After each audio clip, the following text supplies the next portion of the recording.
Exodus chapter 34. A new copy of the covenant. Then the Lord told Moses, "Chisel out 2 stone tablets like the first ones. I will write on them the same words that were on the tablets you smashed. Be ready in the morning to climb up Mount Sinai and present yourself to me on the top of the mountain. No one else may come with you. In fact, no one is to appear anywhere on the mountain. Do not even let the flocks or herds graze near the mountain." So Moses chiseled out 2 tablets of stone like the first ones. Early in the morning he climbed Mount Sinai as the Lord had commanded him, and he carried the 2 stone tablets in his hands. Then the Lord came down in a cloud and stood there with him, and he called out his own name, Yahweh. The Lord passed in front of Moses, calling out, "Yahweh, the Lord, the God of compassion and mercy. I am slow to anger and filled with unfailing love and faithfulness. I lavish unfailing love to 1,000 generations. I forgive iniquity, rebellion, and sin. But I do not excuse the guilty. I lay the sins of the parents upon their children and grandchildren. The entire family is affected, even children in the 3rd and 4th generations." Moses immediately threw himself to the ground and worshipped. And he said, "O Lord, if it is true that I have found favor with you, then please travel with us. Yes, this is a stubborn and rebellious people, but please forgive our iniquity and our sins. Claim us as your own special possession." The Lord replied, "Listen, I am making a covenant with you in the presence of all your people. I will perform miracles that have never been performed anywhere in all the earth or in any nation. And all the people around you will see the power of the Lord, the awesome power I will display for you. But listen carefully to everything I command you today.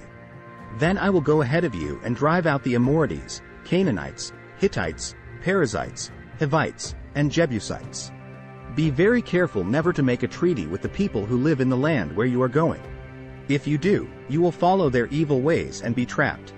Instead, you must break down their pagan altars, smash their sacred pillars, and cut down their Asherah poles.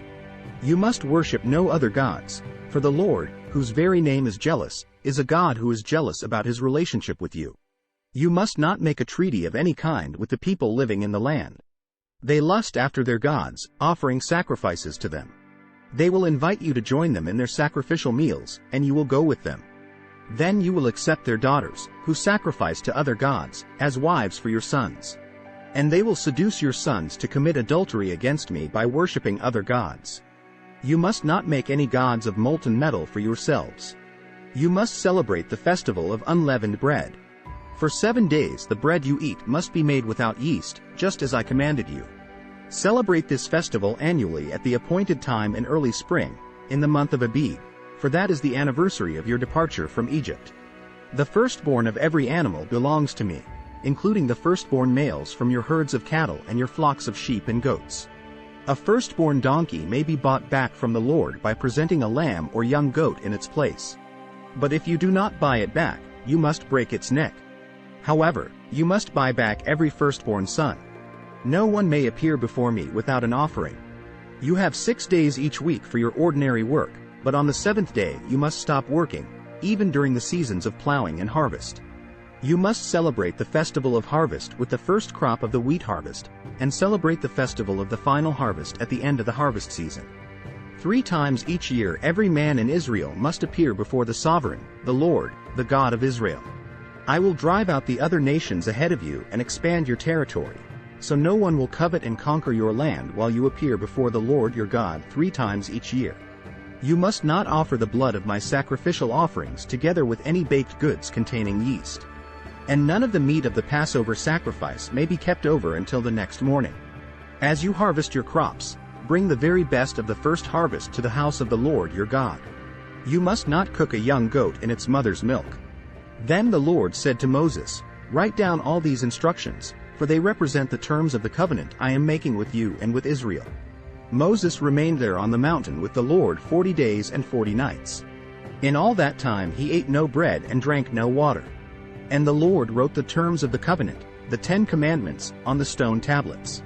When Moses came down Mount Sinai carrying the 2 stone tablets inscribed with the terms of the covenant, he wasn't aware that his face had become radiant because he had spoken to the Lord. So when Aaron and the people of Israel saw the radiance of Moses' face, they were afraid to come near him. But Moses called out to them and asked Aaron and all the leaders of the community to come over, and he talked with them. Then all the people of Israel approached him, and Moses gave them all the instructions the Lord had given him on Mount Sinai. When Moses finished speaking with them, he covered his face with a veil. But whenever he went into the tent of meeting to speak with the Lord, he would remove the veil until he came out again. Then he would give the people whatever instructions the Lord had given him, and the people of Israel would see the radiant glow of his face. So he would put the veil over his face until he returned to speak with the Lord. Thanks for watching.